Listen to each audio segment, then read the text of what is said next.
pone nervioso. Hola, Fanny, ¿cómo estás? Desde Perú. Todo bien, Baruch Hashem, todo en orden. No se le escucha. Ahí voy a ver. Espérame. ¿Grabo? Sí, porfa. Si quieres, ya van a grabar acá. Yo grabo. Ah, sí, está bien. No hay audio. Hola, hola, hola, ¿cómo están? ¿Ya me escuchan? ¿Ya me escuchan? ¿Qué fue? Hombre, fui abuelito el día de ayer. Gracias, una alegría con ustedes. Muchas gracias. Mucha bendición, Radio. Amén. Todo bueno. Gracias, igualmente. Bueno, estamos con permiso de mi mamá, que está aquí también ya escuchándonos. Ya igual, señor Luis. Bueno, tenemos ahora un invitado para mí es muy especial. Yo siempre que ahora me topo con este tipo que esta clase, ¿estás grabando? Que esta clase sea Lilun Shvat de José Yosef Ben Sofía y también para Refuah Shlema de mi hija Yehudit Bat Retzina o Benano Daratla Besat Hashem y para todo Am Israel. Oigan, yo desde chiquito, cada vez que tenía contacto con gente que estuvo en la Shoah, que estuvo en el Holocausto, es un sobreviviente, siempre me gustaba platicar con ellos. No me he topado demasiados, pero he hablado con varios y es muy importante tener contacto con ese tipo de personas porque son gente que primero que todo ya se están acabando desgraciadamente. Hay un inglés no judío que hizo una tecnología impresionante. Como ya sabe que pues, cada vez hay menos sobrevivimientos de la Shoah. ¿Lo viste, no, Elias? Que hizo algo impresionante. Hizo una tecnología de tal manera que tú puedas, es en un museo en Londres, que tú puedes hablar con esa persona que estuvo en la Shoah, aunque ya falleció, y le haces preguntas y te contesta. Está todo programado de tal manera que puedes Como inteligencia artificial. como inteligencia artificial, exactamente. Muy interesante, pero ahorita tenemos el zehut de tener al señor Luis con nosotros, que es una persona que en carne y hueso, que Hashem le dé larga vida. Va a haber un orden de preguntas, yo sé que todo el mundo va a querer hacerle varias preguntas, pero primero que todo quiero que sepan que hay que tener cuidado en las preguntas que le vamos a hacer, porque puede ser sensible las preguntas, y el desorden también, como es una persona mayor de edad, y puede ser que haya ahí también un tema. Aunque yo ya hablé con él y me dijo, yo estoy dispuesto a que me pregunten todo. Nada más me dijo, por favor, pon orden para que al final las preguntas que me quieran hacer, le dije al señor Luis, ¿todo? Dice, todo. ¿Sí? Quiero contarles una historia para que sepan por qué para mí es muy importante tener al señor Luis, gente sobreviviente de la Shoah acá. Una persona llegó con el Rebbe de Sadmer y le preguntó, le dijo que necesitaba una verajá muy importante. Dijo, ¿quién me puede dar una verajá muy importante? No creo si no se podía casar, no podía tener hijos. Ahora le dijo, ¿quieres una verajá fuerte así? Dijo, sí. Dijo, bueno, cuando vayas al Bet Midrash y veas a una persona que a pesar que tiene el número de Auschwitz aquí en su brazo, sigue poniéndose tefilim, pídele verajá a esa persona. O sea, estas personas no se les puede juzgar. Yo no sé ahorita el señor Luis que nos cuente si es religioso, si no es religioso, si cuida Shabbat, si no cuida Shabbat. Le voy a preguntar, a ver cómo le digo. Pero yo no lo juzgo, les digo de antemano, yo no lo juzgo de ninguna manera, porque si nosotros ¿sabes? Si estuviéramos, que nunca estemos en esa situación al 10%, a lo mejor seremos mucho peor que él. Sin embargo, hay mucho lo que aprender de ellos, que por ejemplo nos va a contar ahorita, como nos dijo la semana pasada, le digo que pasa, que usaba tzitzit. ¿Por qué usa tzitzit? Yo creo que al terminar de esta clase le vamos a pedir una verajá al señor Luis. Pase por favor.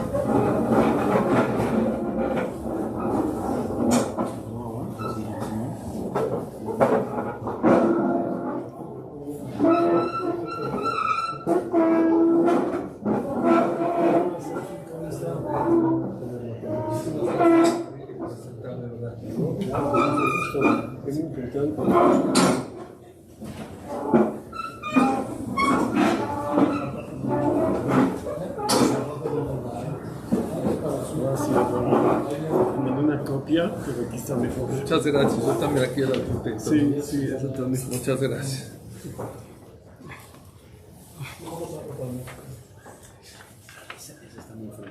Ah, sí. Así Este está está bien. normal. ¿Fría o no? A tiempo, a Al tiempo. tiempo es Aquí este. están. Al tiempo. Este. A tiempo. Gracias. Si no se va. Súper. Bueno, como les estaba comentando, es para nosotros un gran honor. Señor Luis, muchas gracias por aceptar esta invitación. Quiero decirle que esta clase es de lunes a jueves. Los lunes hablamos de la Parashá, los miércoles hablamos de Orjot Tzadikim, es un libro de Musar. Los jueves hablamos de la Tfilá y los martes solamente invitamos a héroes del pueblo judío. Entonces, ahora es martes y para nosotros Muchas gracias. quiero que sepa que es usted un gran héroe. Gracias por estar con nosotros.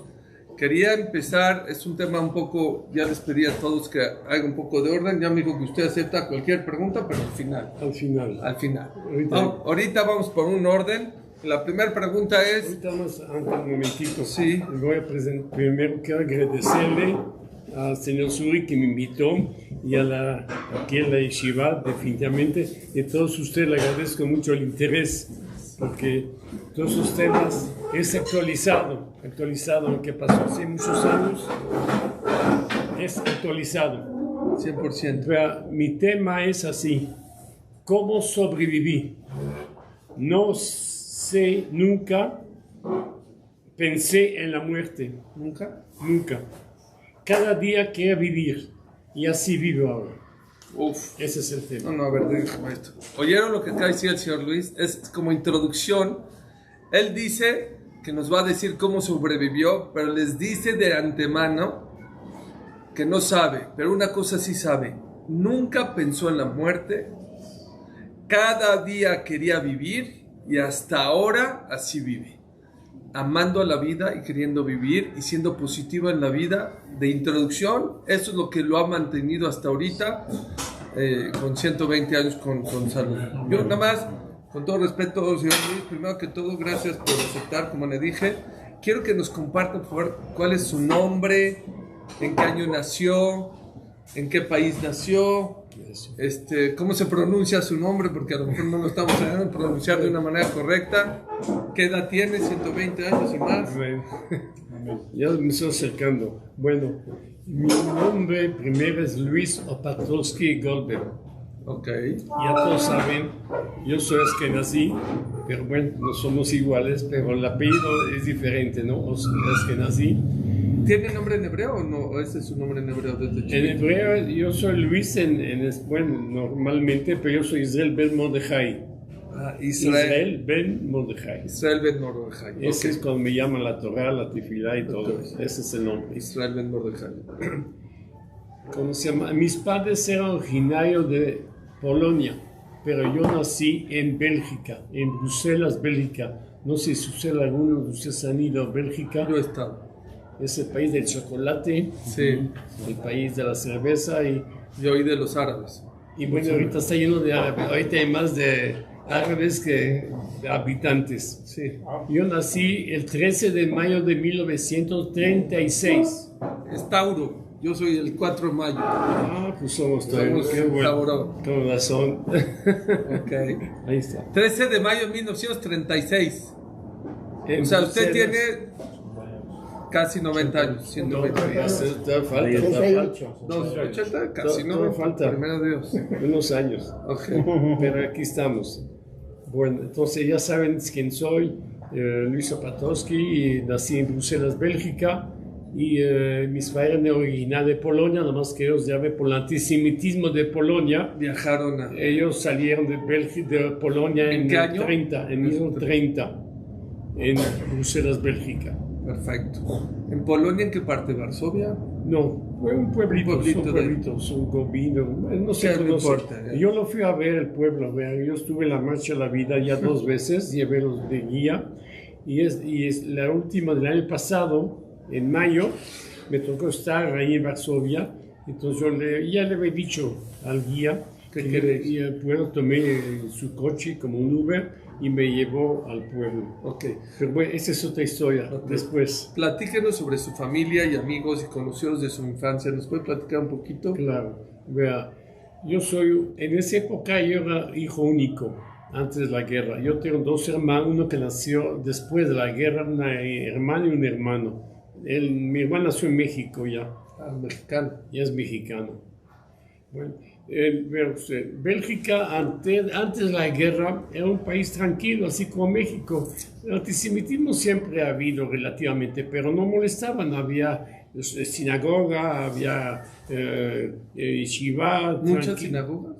Pocas, porque de este lado de Europa, Francia, Bélgica y Holanda, no había tanto, porque todos los inmigrantes son jóvenes, la mayoría. Mis padres vino de Polonia, tenía 20 años, Claro. y entonces estaba en su casa. Yo tengo un abuelo que era rabino de mi mamá, su papá era rabino del pueblo, pero bueno, lo asesinaron, pero ¿qué puedo hacer? Pero entonces había de todo, la vida va tranquila. Lo que pasa es que en esa época había como 100,000 judíos en Bélgica, pero todos eran la mayoría refugiados que habían escapado de que empezó el nazismo en Alemania y después del antisemitismo de Polonia. Entonces, todo que es como aquí los que vienen a México en 1920 o 30, que eran los primeros a trabajar. Claro. Entonces, lo mismo, no había tiempo prácticamente hacer otra cosa y para salir adelante. Entonces, todo el mundo trabajaba. Mi papá era técnico textil. Y mi mamá llegó allá y no tenía especialmente un oficio, porque ya ve que en esa época en Polonia, las hijas de más de un rabino que hacía la casa o para casarse, ahí está. Pero llegando allá, salían de la casa. Sí, entonces, pero allá no sé cómo le hizo, inclusive, porque mi mamá tenía 8 hermanos, y esto es una historia, pero no sé yo cómo mi mamá logró convencer a mi abuelo, que era ella la más joven, la más chica, y ella tenía como 20 años y salió de Polonia, lo llevó al tren y la llevó. Bueno, ya que llegó allá, llegó primero con un hermano que ya estaba allá.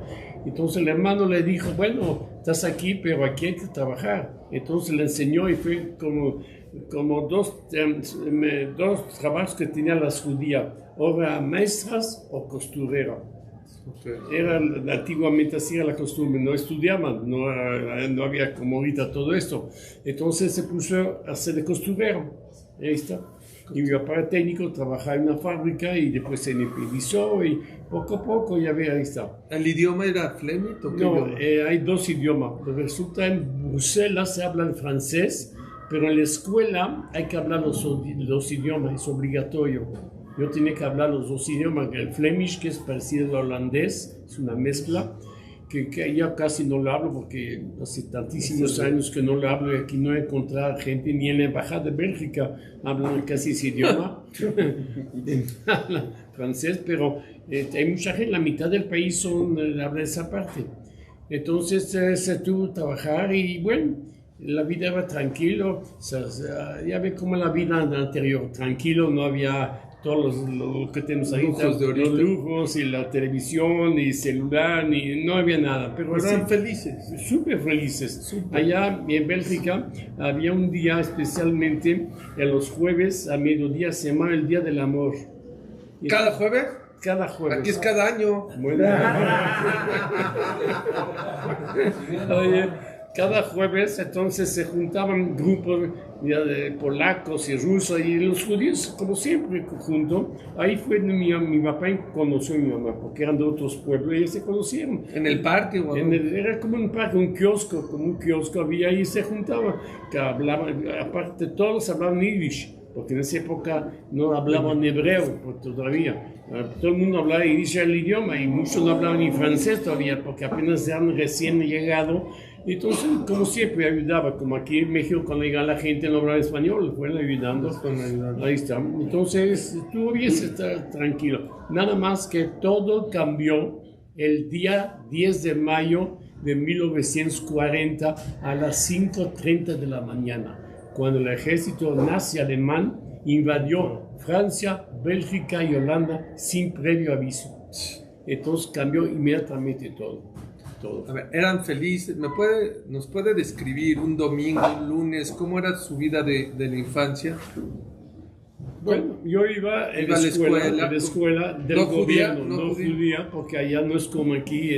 Lo que pasa en Bélgica, hay una ciudad donde era religiosa, que es Amberes. Amberes, hay muchos maternicios. Allá sí hay shul, sí hay, bueno, shkni, sí hay Como a shiva y 40 todo. minutos, una hora de Sí, Bruselas. como una hora menos ahorita en el tren. Sí. Entonces, la Bruselas era más bien cosmopolita, como Tel Aviv allá, o sea, no es, pero Amberes era como si fuera Jerusalén. Allá había religioso y así había los diamantes y todo, manejaban todos los judíos.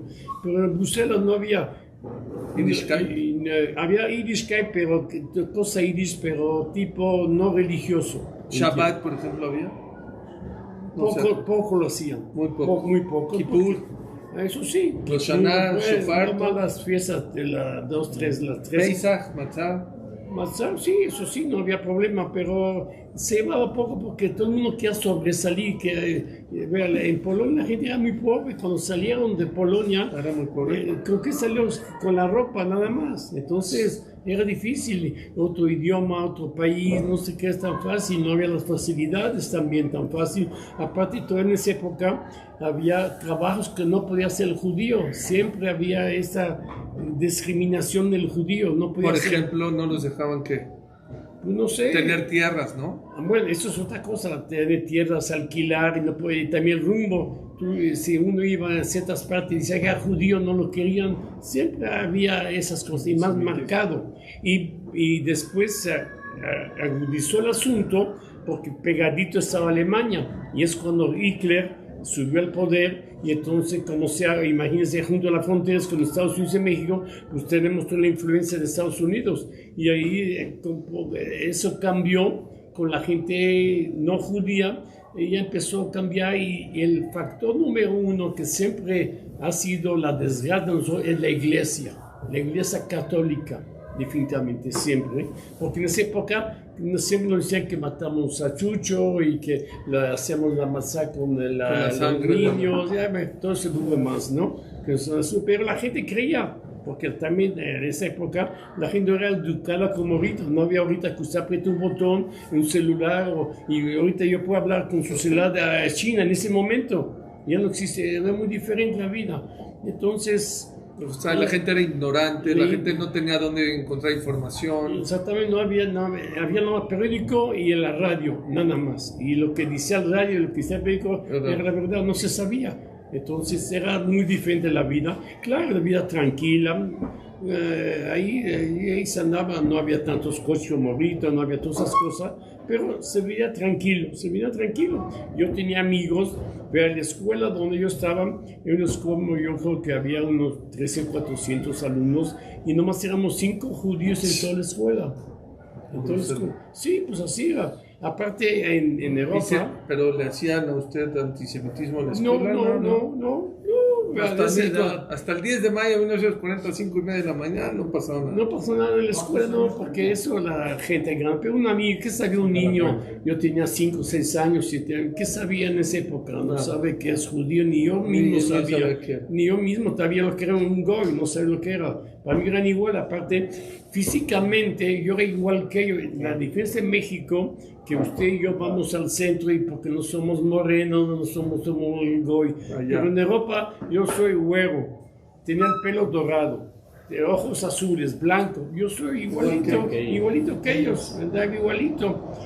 Menos no comía lo de ellos, ya saben, todas las cosas que ellos comen, pero uno de niños es diferente.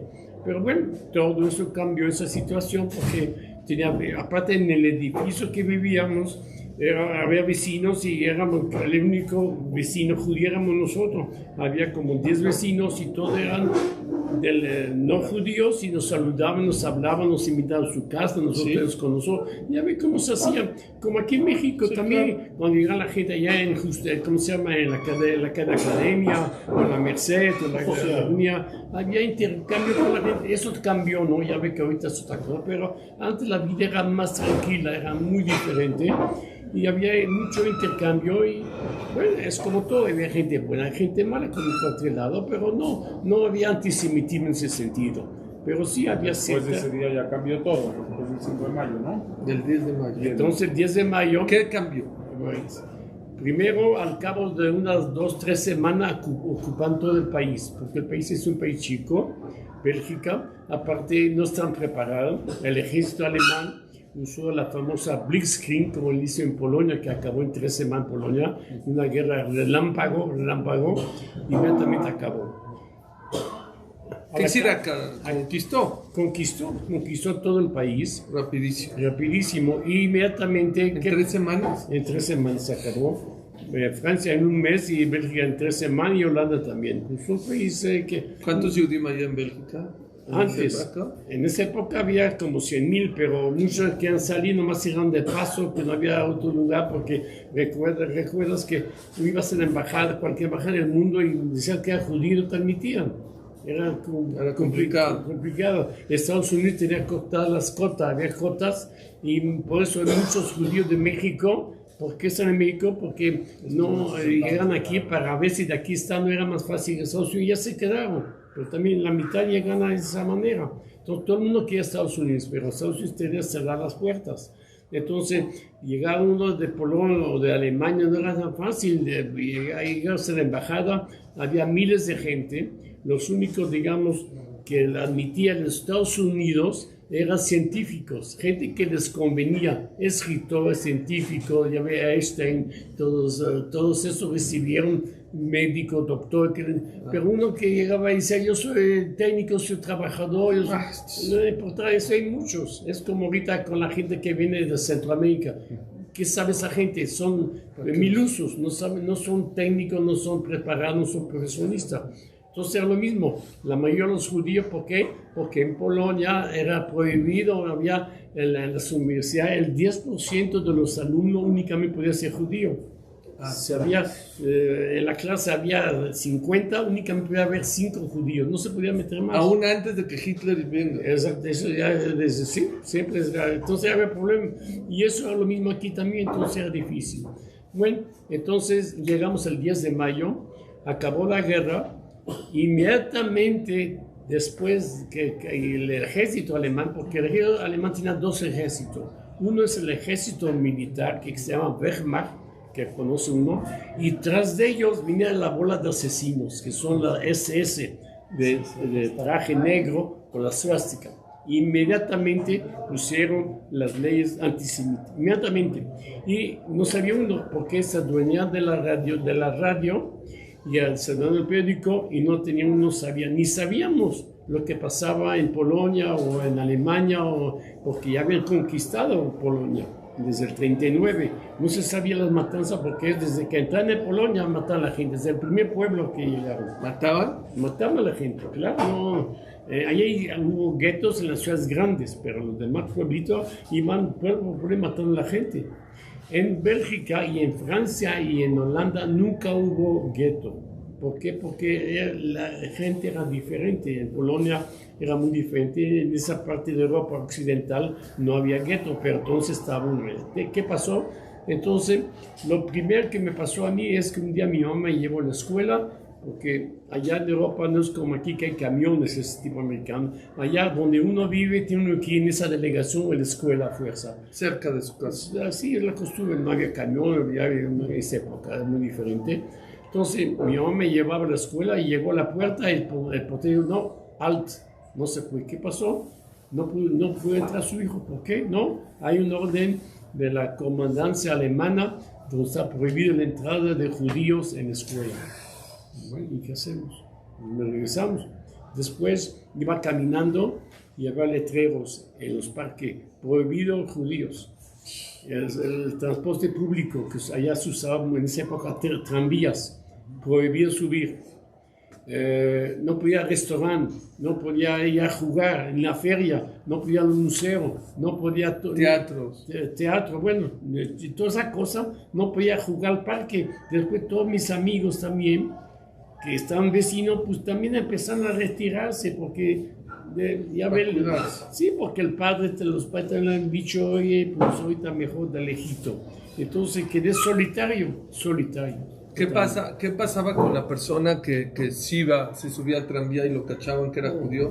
Lo maltrataba, lo golpeaba terriblemente, lo golpiza. Aparte había... Tenías que tener una identificación, ¿no? Ahí voy. Y la segunda ley inmediatamente que pusieron es esta. Con eso nos identificaban. Y si no traías eso, recibías unas O golpizas sea, el tremendas. Magen David amarillo. Sí, no, amarillo. Porque Cocido. claro, fuerza sobre aquí, junto al corazón. A fuerza. A fuerza. A tal grado, en principio era adelante. Pero después, con mucha gente que tenía, ya ves, usaba un abrigo, la señora, hacía así, o no se tapaban, digamos, ¿no? Así. Entonces exigían, no, atrás, hacia atrás, en la espalda, también y atrás. Después, tú ibas caminando en la calle y no podías caminar en la banqueta. O sea, judío tienes que caminar en la calle, no podías caminar en la banqueta. Entonces, te imaginas, no podías salir a la calle con eso. Y en cualquier lado, bueno, te dejan, sí caminabas ahí, pero la gente de lejitos, ya sabes, pues es como aquí, que cuando pasa un accidente, pues pasó el accidente y no te metes, la gente, pues empezó. ¿Cuál era la lógica? ¿Que no caminen en las banquetas? O sea, como que, como los animales. Es para ¿Oyeron? Los Sí. animales, o sea, ellos... un perro iba a la banqueta y no decía nada. Y un judío no podía ir a la banqueta. Y era tal grado la discriminación. ¿Escucharon eso? Es que no saben lo que es la discriminación. ¿Eh? ¿Cuánto tiempo duró eso? ¿Cuánto tiempo duró? Todo el tiempo la guerra. Toda la Todo. Pues ya después no se escondió. Eso fue en el 40, 10 de El mayo del 40. 40 a las 5:30 de la mañana. Sí. No, Ok. inmediatamente las leyes, esos nazis de la SS. ¿Eran las leyes de la Nuremberg? ¿O cómo se llamaban esas? Sí, sí, Son de las ahí leyes. empezó. No se Sí. podían casar. Ah, no, Ni juntar con parece que la dictaminó un rabino algunas cosas, o sea, que no se podían casar con Bueno, los eso, o sea, judías, que no se podían ir al mira. cine, algunas cosas. sí, no podía tener inclusive sirvienta en la casa de menos de 40 años. Fíjate, algunos que tenían dinero judío Podían tener. tenían sirvientas no judías, y entonces no podía ser mínimo, debe ser de 40 años para arriba. No puede ser jovencita porque siempre acusaban que nosotros violamos a las mujeres. Ya ve toda esa historia antisemita que hasta la fecha sigue, ¿no? Ahí está. ¿Comida los restringieron? Ah, ahí voy, exactamente. ¿Qué pasó esto? Entonces, no había gueto, vivíamos como aquí más o menos en el centro, ahí en esa época, todo en el centro. Y entonces, inmediatamente no podemos ir al súper. Bueno, no había súper, sino a tienda como las misceláneas que se usaba. Macolet. No podía uno ir a la miscelánea, sino únicamente nos daban, inmediatamente también los nazis cuando ocuparon Bélgica y Francia y Holanda, inmediatamente pusieron una tarjeta, era un carnet donde estaba tu comida, digamos 2 huevos al mes, 100 gramos de mantequilla, un pan, no sé qué, tenía restringido, porque no era que tú traes dinero y vas a comprar. Aunque tengas mucho dinero. Eso no existía, y más después siendo judío menos. Entonces únicamente podíamos comprar en cierto lugar como una especie de bodega. Tienes que llevar tu papel, el carnet y enseñar. Y el alimento era que te da de segundo o tercera. La parte. Frutas casi no había, porque en Bélgica, en esa época, en ese país de frutas, no es México, sino, no había exportación, no existía eso. Que había pan, cerveza, latas, algunas latas, ahí te daban papas ya pasada, Arroz. te daban, no, arroz no se usaba ahí, porque ahí trigo es lo que se usa en trigo, pero ya de segunda o tercera categoría. Todo está de lo peor que estaba pasado y todo, pero el hambre es el hambre, que agarrar, y no sé cómo mi mamá lo buscaba. Carne no era imposible, kosher era imposible, porque inmediatamente cerraron todo lo poco. Algunas tiendas de carnicería que había lo cerraron. Tiendas kosher así, en esa época no se usaba, no es como ahorita que va uno Maguen David o con curso o cualquiera, ¿no? Eso no existía. Toda esa época era casi particular lo que se hacía. Pero si no había los elementos para hacerlo, ¿cómo se podía hacer? No había para hacer. Entonces, había que comer lo que fuera, claro. Ropa. Bueno, ropa. Porte bien. La ropa no había para mezclilla porque no se usaba todavía, no existía. Nosotros teníamos nuestra ropa, pero no podía ir a comprar exactamente, no podía entrar a una tienda y comprar cosas tampoco. ¿Tampoco los dejaban? No, tienes que tener lo que tú tenías nada más. Entonces, Eso a partir del 10 de mayo. al 10 de mayo, a las 3, 4 semanas que ya se metieron todos policías que eran policías de la Gestapo, que la policía Gestapo es la policía secreta, y los nazis de negro, ahí con la suástica que andaban, y aparte no nada más eso, empezó a tener una cantidad de delatores. ¿Por qué? No, Goim, yo no judío para checar los judíos. ¿Por qué? Porque ellos les daban una mordida de dinero para que andan molestando y para que hablen, que digan que estás el judío, para que lo checaran. Y entonces esa gente ya ve que no falta gente mala en todos lados. Entonces eran gente que buscaba aprovecharse de la gente. ¿Había mezuzot en las casas? No se recuerda. No, sí había, pero eso... ¿Los quitaron? Bueno, de momento no, porque ahí no había gueto, vivías en tu departamento. Lo que voy a decir es eso. Empezó 2, 3 meses y después otra cosa. Todos los negocios los cerraron. Los negocios judíos. ¿También? Todos.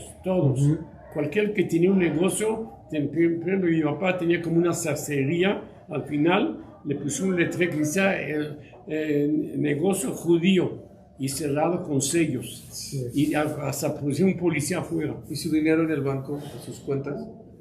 En esa época no se usaba el banco, no había tarjeta de crédito, todo de cash. El que tenía cuenta de banco era millonario. Allá en esa época no existía todo esto. No sé qué banco, yo nunca me acuerdo haber visto un banco o haber entrado en un banco, nunca. Porque era otra vida. En Europa en esa época, hace 80 años, era muy diferente. Ahorita en cada esquina hay bancos, sí. Allá también, pero eso es ahorita. Bueno, entonces había en efectivo y el dinero exigieron que si tú tenías dinero era el franco belga, entonces también hicieron una cosa para controlar, tienes que dejar supuestamente llevar a la policía, como la delegación, y ahí dejar los dinero viejo por los nuevos, y nuevos eran con CEO alemán y cosas de esas, entonces buscan todos lados. Y no, eso no nomás a los judíos, también los doy, eso sí, pero que no... Ahora, la SS, ¿qué hacía? ¿Mataba? ¿Qué hacía? A ver, este es judío, no. ¿Qué hacían? En principio no hacían nada, tranquilo. Nada más estaban checando. Porque era muy diferente a Polonia o Ucrania, que llegaban la gente, los nazis, y ahí mataban inmediatamente, llevaban al panteón, o ahí mismo su casa los asesinaban. Todo el mundo ha visto fotos y películas. Yo estuve en un pueblito en Polonia, se llama Tiktin o Tikochin. Sí, claro, la fosa común. Llegaron ahí un pueblito de 2-3 mil personas, en un día mataron a todos. Y nadie sabía, los llevaron al bosque, ve que caminan, sacó el bosque es ahí. Sí, yo lo conozco, yo estuve varias veces ahí. ¿Usted estuvo ahí? Sí, claro. Y hay 5.000 cadáveres ahí. Y al momento niños, mujeres, bebés, todo así. Así es como así en Polonia, o en Ucrania, en Lituania, todos esos países así era. Pero en Bélgica, ¿por qué? ¿Porque era más civilizado Bélgica? Exactamente, es otra cultura, ya es una cultura de ellos y esa cultura diferente. La gente era la Revolución Francesa y en Bélgica y en Francia había la libertad, no había discriminación. Claro. En Polonia siempre había discriminación, por eso hay tantos askenazí fuera en todo el mundo por esa discriminación. Entonces, ¿qué pasó? Había que trabajar porque si te closó un negocio, ¿dónde tienes que vivir? De empleado. Bueno, no, entonces había un orden de la policía que tenías que ir tal persona, tal grupo, todos los días a la como delegación y ahí trabajar la delegación. ¿Y qué hacía? ¿Qué trabajo tienes que hacer? Limpiar las calles, los drenajes, la basura, lo peor. Lo más despreciable. Y no te pagaban. Y tienes que estar ahí. No más comida. Okay. No, te daban un vale, un papelito, y ahí servía a lo mejor a 50 gramos de pan, porque ahí no es que haya cosas de comer más, nada más, porque los goyim también sufrían de la comida, pero claro, nosotros más. Entonces te daban un ticket y con eso podías comprar un poquito, no sé, un pan, un queso, algo así un poquito, nada más. Bueno, ¿Y eso, entonces ustedes en vez de ir a la escuela se iban a trabajar? no, yo su no. papá. Mi papá, ¿Y usted sí, qué hacía todo el día? encerrado en la casa, porque ¿qué hacía en ¿En la calle? Facebook o qué hacía? Eso. Ojalá que hacía. ¿Qué hacía? Pues no había televisión. No había. La radio estaba inmediatamente con todas las noticias Por los nazis. alemanas que decía del éxito de la guerra que estaban ganando, porque en esa época los alemanes estaban ganando, cuando eran 40 y 41 estaban ganando allá y es cuando invadieron después Rusia. El periódico, las cosas de los nazis, que estaba perfecto, que estaba muy bien, que vamos a ser todos amigos, pero no hablaban de los judíos, nos tenían discriminados, ahí está. Entonces, ¿qué pasaba? Así, varios meses estuvieron haciendo la gente, que había aquí todos los días y el que no venía no recibía para comer, tenías que ir. Bueno, ¿Pero usted qué hacía? ¿Me puede decir qué hacía 24 horas, 300? ¿Qué hacía acostado, todo el día? jugando a las canicas. Solo en su casa. Pues sí. O a lo mejor, no me acuerdo, busqué un amigo paisano, judío, Para ir a por ahí cerquita jugamos, él iba a su casa y yo conmigo. Sí, no había nada que hacer ahí. Entonces, los únicos juegos que había en esa época era un cochecito, un soldadito de plomo o de pasta y las canicas. Eran los únicos juguetes porque en esa época no estaba enfocado como ahorita a los niños. Ya ves que eso antes no se daba, es como antes los deportes. ¿Quién se fijaba? Y ahorita es todo una industria. Y lo mismo, la cosa de los niños, desde los biberones, de la comida, desde la ropa, todo es una industria inmensa. Y eso no existía, todo eso. Tienes que verte en mi época, ¿no? Tú estás joven, estás en la cosa nueva. Entonces, ¿qué hacía? Pues sí, tirado ahí, o no podía ir al parque, o sea, lo malo, que no puedes bajar. Y si iba, después sí que había unas bancas, unas glorietas ahí, no podía sentarme tampoco, porque había un letrero, prohibido a los judíos. No podía hacer nada, ¿te imaginas? Su mamá y su papá, ¿se acuerdan? ¿Estaban tristes, deprimidos? ¿O eran positivos y les decían? ¿Cómo? Tristísimo. Estamos tristes, no sabemos qué hacer. No ¿Lloraban con ustedes? Pues sí, claro. Pues decían, bueno, a mí me trataban de apoyar, de que no pasa de nada. depresión. Pero dice que vas a morir, va a ser pronto, va a ser tranquilo, va a ser de momento. Bueno, entonces Así estuvieron meses. meses. Y luego, Después, de repente, pasó esto que alguna familia empezó a quejarse que fueron los esposos, el esposo ya no regresó ese día. Entonces, ¿qué pasó? o sea, que fue a trabajar y ya no regresó. Sí. Entonces, ¿qué pasó? La mamá o el papá o el hermano o la hija iba a buscar a la policía y dice a ellos, sí, no se preocupe, como mentira, está aquí porque hay un trabajo extra y se quedó aquí, no se preocupe. No se sabía, todo era secreto, todo era secreto. ¿Qué pasó? Pasó un par de semanas, entonces sí, la comunidad judía había escondida, avisó que había que esconderse, porque la gente estaba desapareciendo ¿Lo estaban y no matando? ¿Lo estaban deportando?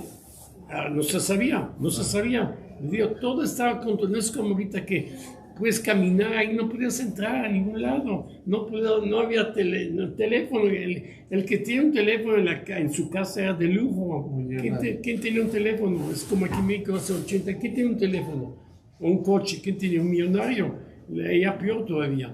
Entonces mandaron a avisar por voces, no sé qué, grupos judíos, y los que más ayudaron a avisar eran grupos judíos comunistas, porque le voy a decir, en Polonia había 3,5 millones de judíos. Sí, correcto. La mitad era religiosos, religiosos así como todos ustedes. Y la otra mitad, el 50% era comunista y otros 49 eran bundistas. ¿Qué es un bundista? Es un grupo político judío que se juntó con los polacos, los goí, que iba a ver, eran socialistas, que iba a haber un mundo feliz, que iba a haber no había discriminación, que iba a haber así bonito. Y el 5% de todo eso eran sionistas, únicamente.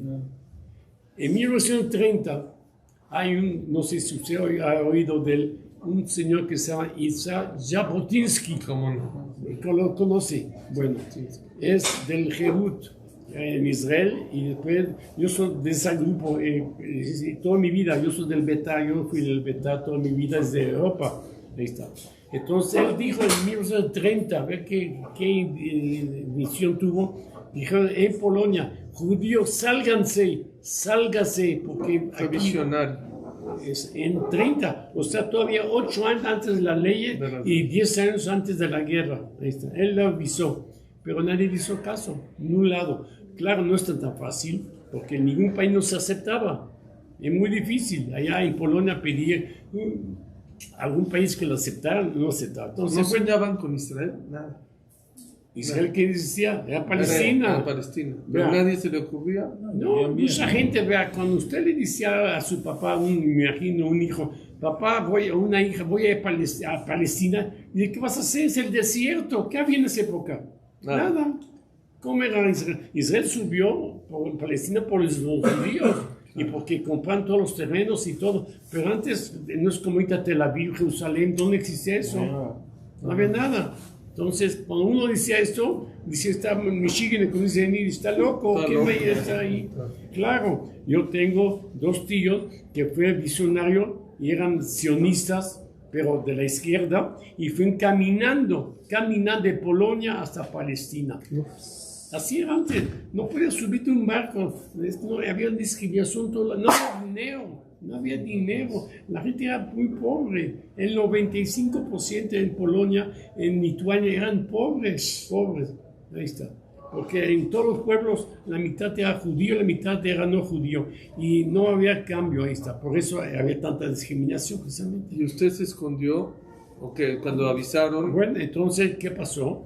Cuando ya avisaron que hay que esconderse, pues mis padres y mi mamá y yo, agarramos y nos escondimos en áticos, en bodega, en sótanos. Salimos de la ciudad un poquito porque es una chica, entonces Y todos los se amigos conocen. hoy nadie les ayudaba ni nada, ¿no?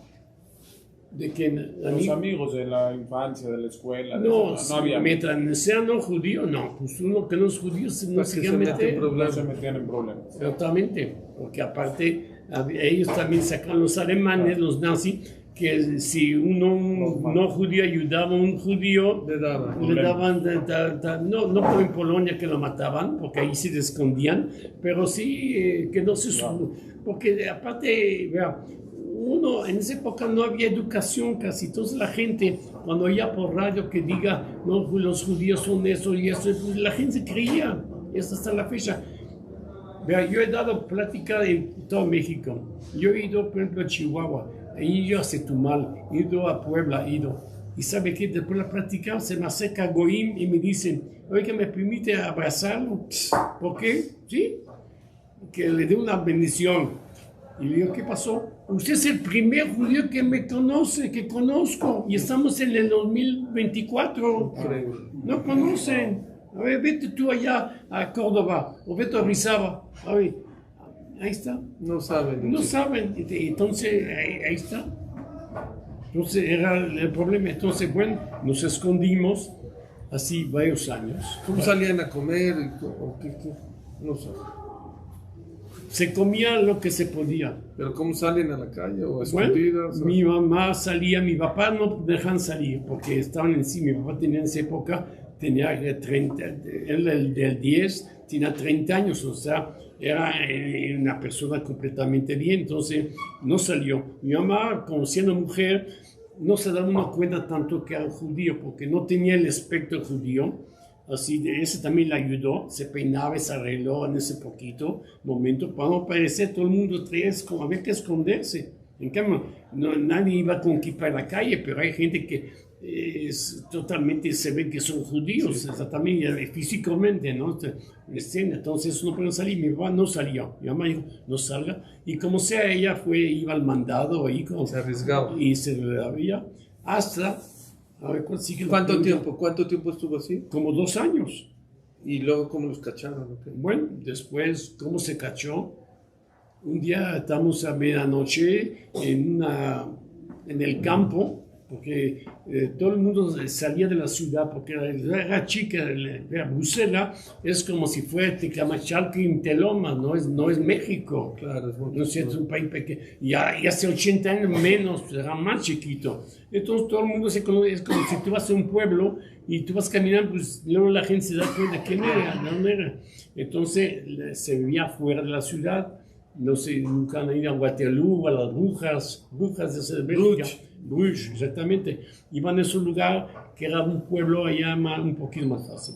Hasta que, bueno, claro, fuimos denunciados. Y allá, pero bueno, pero también hay cosas que nos ayudó. Una vez, unos meses antes, era medianoche y tocaron la puerta un policía en bicicleta. Allá se usaba mucho antes la bicicleta en el campo, la bici, porque no es como México. Allá todo es plano, no hay montañas como aquí. Tocó y nos dijo a mi papá y a mi mamá: hagan sus cosas inmediatamente porque están denunciados y tienen que salir. Pero así, en 5 minutos. ¿Y por qué nos salvó? Porque casualmente alguien nos denunció y mandó una carta.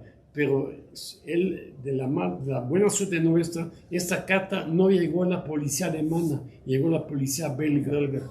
Y entonces entre ellos sí había gente que apoyaban, que estaban contra los nazis. Porque Bélgica siempre hasta la fecha no quiere mucho a los alemanes, pero no por la guerra nada más, porque es cosa histórica. Es como que Estados Unidos ya ve que porque quitan todo California, todo.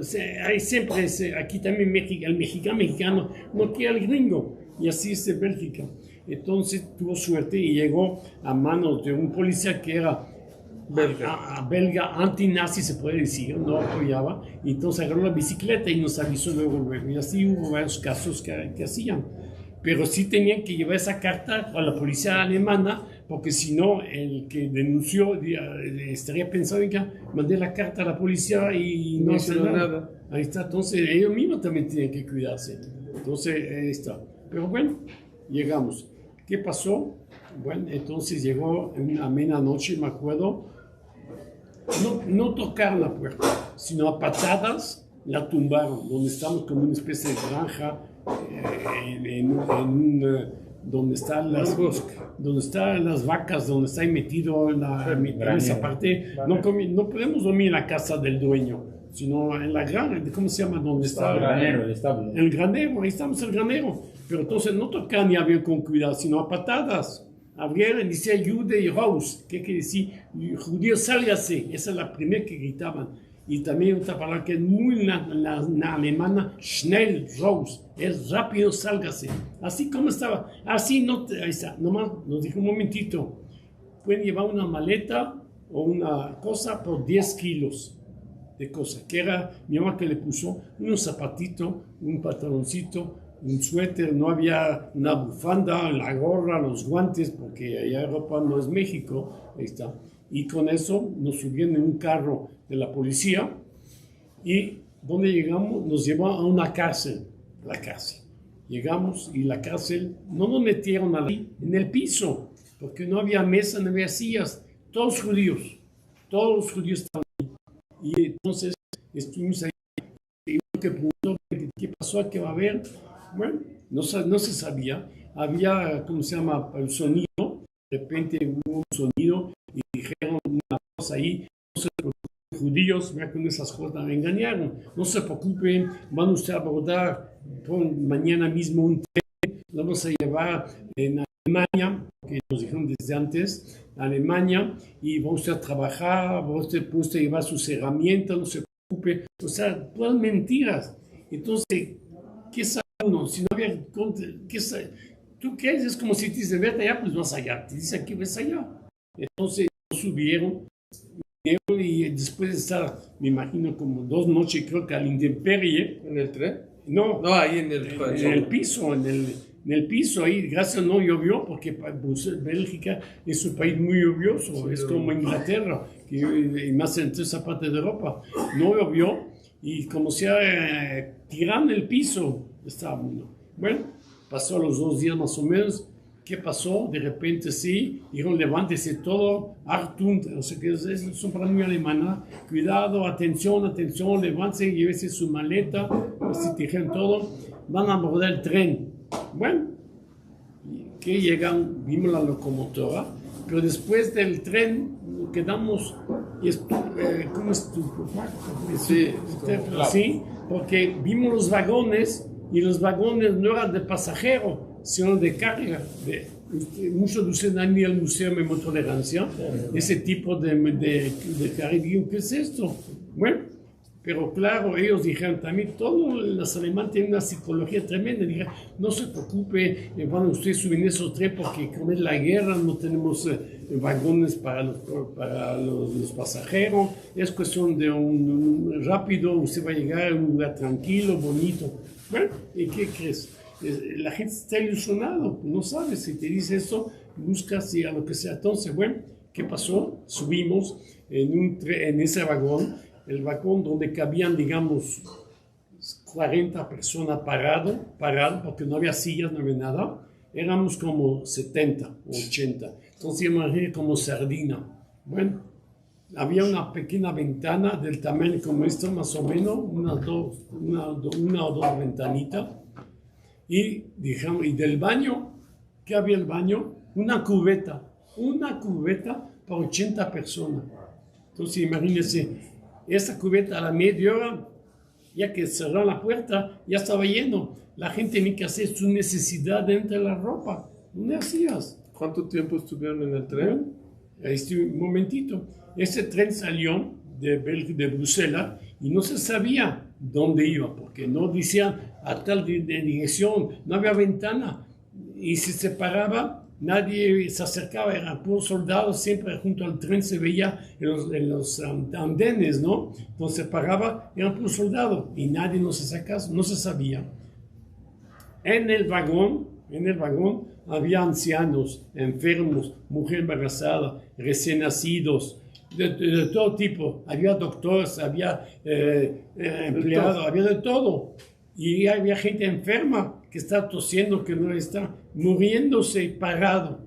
Parados está muriendo la gente. Imagínense una persona muy adulta que dice medicina y no nomás eso, ya muchos meses ya antes estaba bajo la presión, que no tenía todas esas cosas sin buenos alimentos. Por eso siempre han dicho que por qué no se defendieron. Un momentito, pero no se dan cuenta que en los guetos la gente se muere de hambre. ¿Y cómo se muere? Y aparte, si no tienes armamento, ¿cómo defiendes? Es muy difícil. Ahorita es diferente porque Israel tiene armamento y por eso están enojados todos los goyim, porque nos defendemos. Y antes están acostumbrados a que nos maltrataban, nos golpeaban y nos mataban y todo, y agachaban la cabeza, porque así era en esa época, así era, no era otra manera. Bueno, entonces la gente... ¿Tuvo frío en el tren? Era lo que le iba a decir, sacó que le dije la vez pasada que vine. Entonces, el tren se adelantó en Alemania y bueno, se da uno cuenta porque había letreros ahí y enfocó el tren hacia el lado de Alemania, del lado del mar Báltico, que es adelante de Dachau, adelante de Hamburgo, y eso es una zona muy fría. Además, era en enero y Alemania no es México, allá es frío. Entonces empezó a tener frío y estaba yo temblando, yo con pantaloncito y con un suétercito y con los guantes. Imagínense cómo estaba uno. Entonces yo le dije hace el otro día que había gente religiosa que estaban ahí, se quitaban los tzitzit y los daban, o se quitaban el suéter, un chaleco para los niños, porque dijeron, usted tiene que sobrevivir y le tapaban. Y por eso yo ando siempre con tzitzit. ¿Por qué? Porque cuando acabó la guerra, mi papá me dijo, cuando estuvimos en el tren, tú estabas muriéndose de frío. Te salvó los tzitzit del frío. Entonces, eso toda la vida te ayudó. Y siempre los uso. No es que yo soy así tan religioso que digamos, pero siempre los uso y también mi hijo los usa y todo ahí está. ¿Por qué? Porque quedó muy marcado ese asunto. Entonces, bueno, ¿qué pasó? Estuvimos ahí 2 días.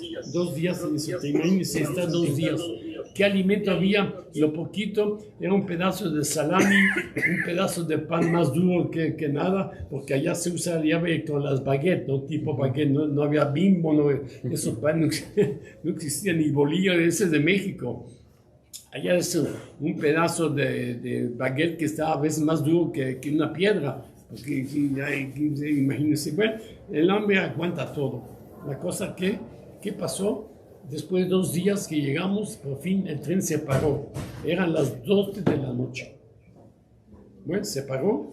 Después se abrió las puertas con un faro de esos, luces fuertísimas, nos deslumbró, porque en el tren adentro, en el vagón no había luces todo el tiempo, nos deslumbró y oímos gritos, perros, la gente, policía nazi con látigo bajando a la gente, que no podía bajarse rápido, gente anciana, gente enferma, mujeres embarazadas, lo que sea, con látigo bajaba con perro, arrasando por el cabello. El que estaba muerto se quedaba dentro del vagón.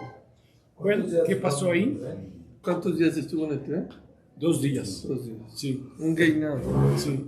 Imagínense en ese tipo de tren. Bueno, ya caía que bajamos todo, inmediatamente separaron las familias, dijeron toda la familia junto, padre, hijo, ahí está, una fila. Entonces después les dije, vea, que cada uno abra su maleta y cualquier objeto religioso hay que poner en esa parte. Entonces mucha gente tenía tefilín, tenía mezuzá, tenía talí, tenía todo, pues ya todo lo pusieron junto. Y eso tardó un par de horas, nos llegamos como a las 11, eso, era 1 o 2 de la mañana, lo juntaron, hicieron una pila y lo quemaron. ¿Enfrente de ustedes? Enfrente de todos. Y dijeron, el que hable, enseñe alguna o aprenda alguna religión judía, inmediatamente lo matamos, lo asesinamos en ese momento. Estaba prohibidísimo ahí alguna cosa. Bueno, imagínate cómo bajó uno de ese tren, con qué terror. No pudieron hacer nada, porque uno dice, ¿por qué no nos hizo algo? No, pues póngase en ese papel. No es lo mismo que ahorita bajamos de un camión o del coche tranquilo, pero con esa cosa, el miedo, el terror, el hambre, el frío, los gritos, terrible, no sabía uno qué hacer, no sabía qué hacer uno. Entonces, bueno, dijeron, vean, ya que estamos, que ya juntan todo el equipo, libros y todo lo quemaron, dijeron, vamos, ahora hay que separarse. Después juntaron hombres, nomás mujeres y niños de 6 a 12 años. Yo tenía en esa época 8 años. Entonces yo estoy con esos niños y nos llevaron caminando por unos pasillos a unas barracas, que le llaman barracas ahí, donde llegamos, era unas, ¿cómo se llama? De 2 pisos, las camas, literas de madera, no había colchón, no había cobijas casi, había paja en el piso. Como animales. Pero, y otra cosa, había que, niño, tenemos que dormir 5 juntos, 5 de la misma cama. Aparte, cabíamos, éramos chiquitos y metros de hambre y todo, ahí está. Pero el hambre y el viaje y el terror, dormimos esa vez. Bueno, ¿qué pasó cuando ya se amaneció? A las 5:30 de la mañana empezó a tocar como una sirena, entraron los soldados, no gente, soldados, y dijeron en alemán todo, porque ellos sabían que la mayoría de los yiddish hablan yiddish, entonces hablaban yiddish. Ese es el problema. Los pocos sefaradí que salieron de Grecia, eso aguantaron más de 2 a 3 meses, porque no podían hablar, y entonces no entendían y no podían pedir las cosas. Bueno, entonces más o menos yo tenía yiddish también, porque de chiquito en mi casa hablaban yiddish, no hablaban francés en mis padres, entre ellos hablaban yiddish. Yo hablaba porque yo fui a la escuela, pero hablaba yiddish. Entonces dijeron, vean, ahorita vamos a esperar, vamos a darle su ropa. ¿Qué fue la ropa? Esperamos todos como soldados parados junto a la cama, ahí está. Unos soldados trajeron, ¿qué ropa era? La famosa pijama de cuadros. Esa de rayas, que todo el mundo conoce ahí pues.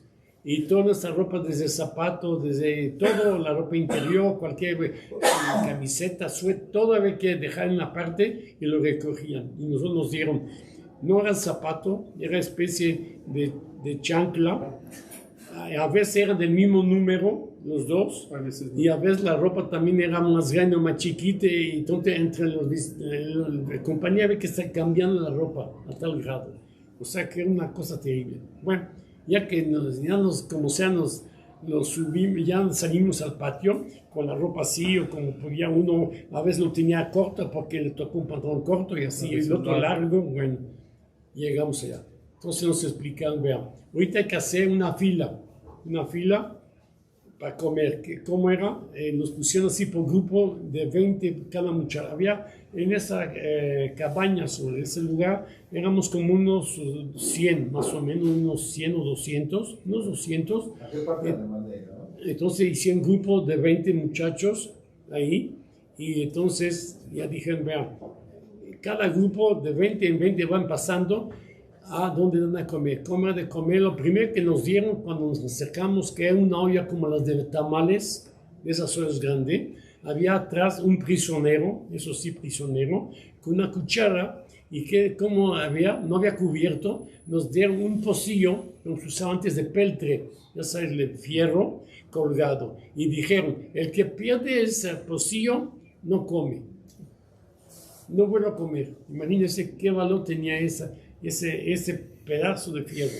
Entonces nos acercamos, yo me acerqué a esa olla y que con una cuchara metía adentro. No se sabe que había líquido, había pedazos de cosa, no había servilleta, no había cubierto, no había nada. El vaso no había, siquiera para tomar agua del mismo pocillo que tienes que cargarlo todo el día, ahí mismo se tienes que tomar agua, imagínate. O sea que terrible. Pero aquí estamos. Bueno, eso es un lado. Después, eso fue. El otro día, después regresamos y dije, bueno, vea, aquí en ese campo es un campo de trabajo, porque se me pasó decirle, cuando llegó el tren a la estación, bueno, dentro del campo, porque no a la estación, dentro del campo había un letrero en alemán, bueno, voy a decir en español, campo de concentración Stutthof, eso que yo estuve, que es cerquita de Dachau, pues lo mismo. Entonces, ese es el nombre, sabíamos. Entonces dijeron aquí, vean, aquí hay que trabajar. Todo el mundo trabaja. Si no, no come. Así, con esa palabra. A niños, ¿qué sabíamos? Yo tenía 8 años, ¿qué sabía? ¿Cuál trabajo?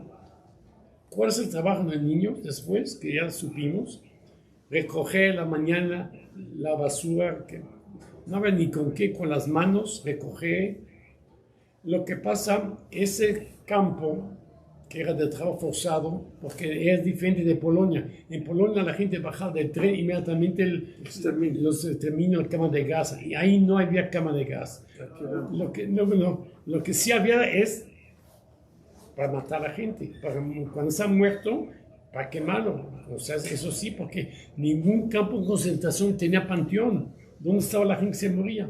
La quemaba. Entonces, el primer trabajo es recorrer esto. El segundo trabajo, ese campo era un campo militar, industrial militar, para la industria militar, todo subterráneo, que se dedicaba para hacer piezas, para aviones, para tanques, para todo ese tipo, y había que trabajar. Los hombres ahí se metían. Entonces a los hombres los mandaban allá abajo como si fuera una mina y bajaban. Y mientras, esa fábrica mandaban desperdicio, que antes no había plástico, ni eran puro fierro. Entonces había que descargar ese carrito, como de las minas, que los mineros no llaman esos carritos, y llevar a tal parte porque se iban a reciclar, porque le reciclaban. Bueno, ese es un trabajo. Otro trabajo era que cada 15 días cada grupo tiene que levantarse en la mañana y llevarse una carretilla y recoger los cadáveres que había en los pasillos, ahí en los caminos, los niños, sí, porque la gente adulta tenía que trabajar, no dejaban hacer nada, teníamos que, ahí está. ¿Qué pasaba?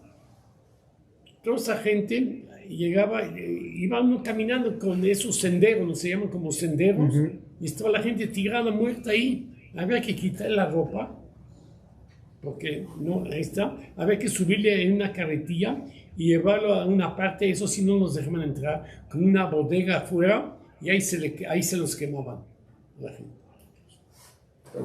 Imagina esto. Sí, porque mujer y hombre tienen que trabajar. Usted cuando estaba en ese trabajo quería vivir Así y es. nunca pensó en la muerte. No, le voy a decir por O qué. sea, recogía cadáveres y nunca pensó en la muerte. No. Le voy a decir por qué. Porque en esos momentos de tanto dolor, de tanta tristeza, de tanta maldad, hay un compañerismo con los mismos. Lo que pasa, se hacen grupos, porque en ese campo, en ese grupo, de ahí, había muchachos de Rusia, de Alemania, de Hungría. Yo no hablaba, yo tenía que buscar muchachos que hablaban de Bélgica o de Francia, porque con ellos, bueno. Una cosa le voy a decir también, una cierta parte, una vez que estuvimos ahí, resulta que el que nos dio con la cuchara el pocillo, resultó que era un judío, bueno, eran judíos, un prisionero francés. Entonces se acercó a nosotros y en silencio, así nos dijo, vea, cuando acabe de la comida, regresen. Dijimos, ¿qué vamos a hacer?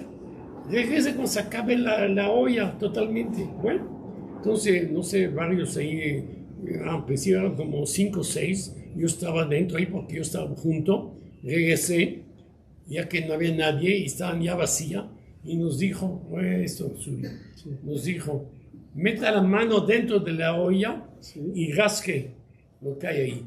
Y es para ustedes. Bueno, ¿y sabe qué es esto? Es manteca de cerdo. Y esto me salvó la vida. Porque esta es como una vitamina. Claro, no era mucho, pero esto es poquito, era más que los alimentos. Porque ¿qué era el alimento? Era así. Se puede decir, era 2 rebanadas como tipo de Bimbo en el día.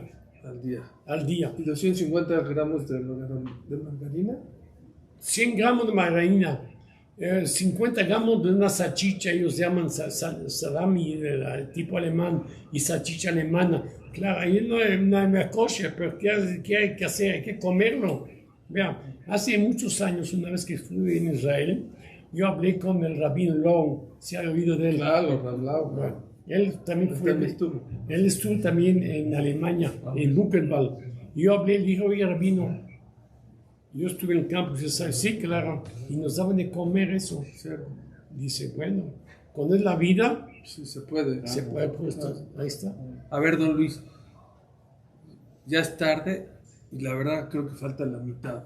Hay manera de que... Más rápido hacemos, a ver. No pueden mañana regresar o ya no. Seguro.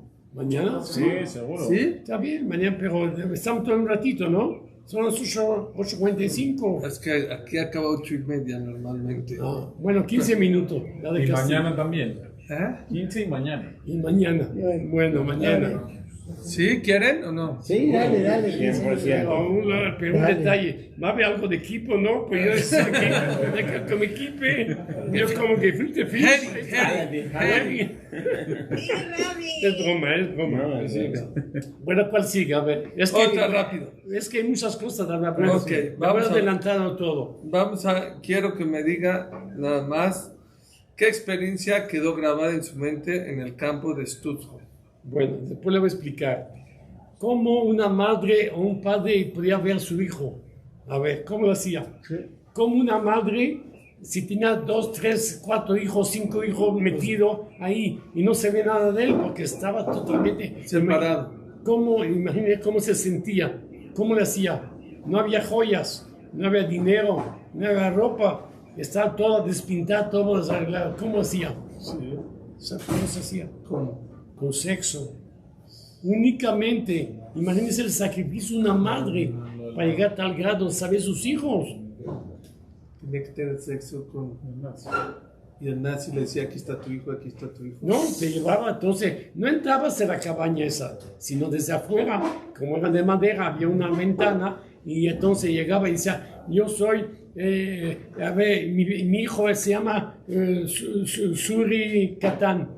Entonces, cuando pasa eso, él llegaba y otros 10 niños o yo nos acercamos y decían, oye, manda salud a mi papá tal y tal, o al revés, esa persona mandaba saludos de otra gente. Sí.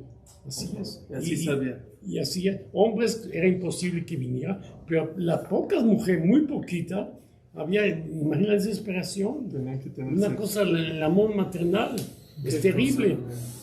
Así, entonces, dése cuenta a tal grado que es esto. ¿Qué buscaban los nazis? La deshumanización del judío. Es lo que buscaban exactamente. Como jamás ahorita. Bueno, exactamente lo mismo. Es la misma. Es la idea nazi, exactamente. Todo se repite. Ya ve que todo se repite la historia. No quiero que sea rápido. Le podemos dar mañana otro Con Kipe. con Quique. 7:30, Besdat Hashem. Aquí lo vemos. Segunda parte del señor Luis. Okay. De verdad, súper interesante. Que Hashem lo cuide y lo proteja. Amén. Mañana misma canal. ¿Nos puede dar una braja a todos, por favor? Mañana otra vez. Trabajamos ya también. Eso va a costar más.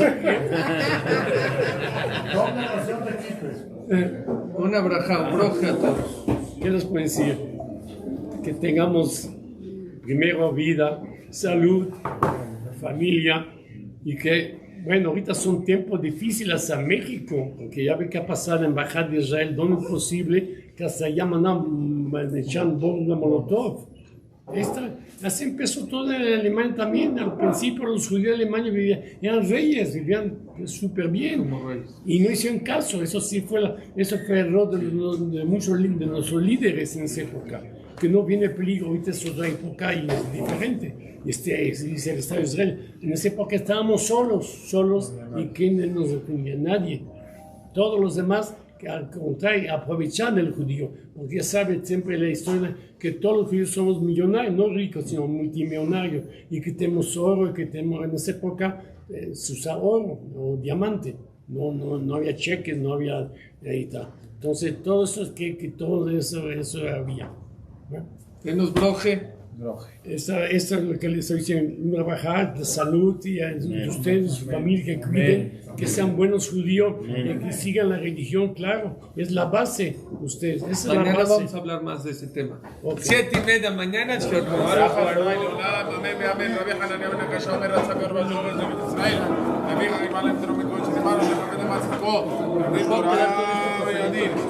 Sí.